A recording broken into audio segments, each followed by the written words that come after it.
Welcome to your personalized deep dive.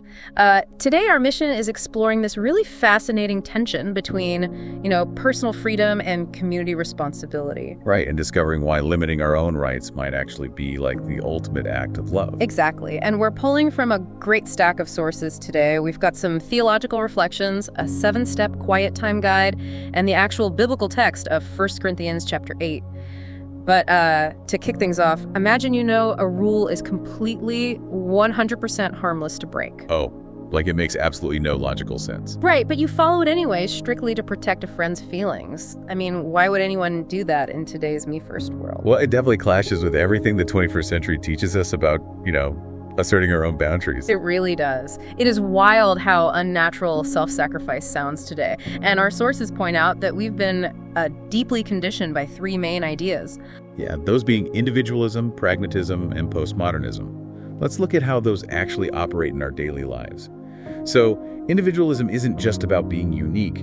It's the underlying belief that what I want is inherently right. And then you add pragmatism into the mix, which, isn't just some corporate buzzword. Definitely not. It's that subconscious math we do when we ask, will doing this get me the result I want? Instead of asking if it's actually the right thing to do. Yeah, and then postmodernism layers on the idea that there's no absolute truth anyway.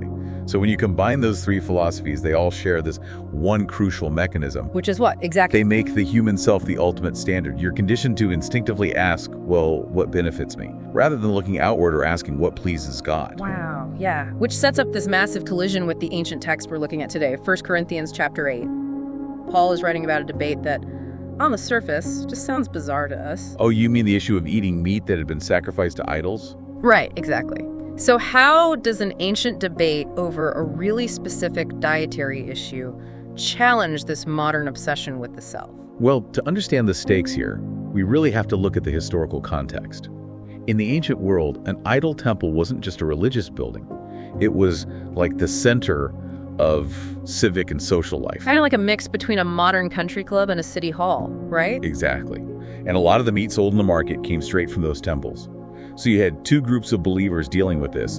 The knowledgeable ones who knew the idols weren't real. Right, so to them, the meat was totally harmless. Yeah, but you also have believers with a weak conscience. These were people who had just escaped that pagan lifestyle. Oh, I see. So for a new believer, watching someone they respect eating inside that temple wasn't just like a point of confusion. No, not at all. It carried the heavy gravitational pull of their old life and trauma. Seeing that could literally spiritually destroy them. Okay, let's unpack this. Because I feel that modern reflex flaring up, right? Are you saying my perfectly harmless freedom should be limited just because someone else doesn't get it? I mean, why should I walk on eggshells? That tension you're feeling is exactly the point. We're wired to think, I have the right, so I will exercise it. Yeah. But Paul offers a radically different mechanism. He writes, knowledge puffs up, but love builds up. Okay, so the knowledgeable believers were factually correct. The meat was fine. Right, they were factually correct, but relationally destructive. Paul makes this shocking claim that he would choose absolute restraint and just never eat meat again, simply because he values his community more than his personal rights. That completely redefines what freedom actually is. Instead of freedom being what you're allowed to do, it becomes what you voluntarily choose to give up for the sake of the people around you. Exactly, and the sources pose a really fascinating challenge for you, the listener, in your daily life. Because in our culture of my rights, true Christian freedom is governed by love. So before you post something online or speak or make a decision, your primary filter shouldn't just be, do I have the right to say this? Right. The sources challenge you to ask, will this honor God and build others up? It is such a massive shift in perspective. If true freedom isn't just the right to do whatever you want, but the power to voluntarily give up your rights for someone else, it leaves you with something huge to mull over. What meat might you need to give up today to build up the people around you?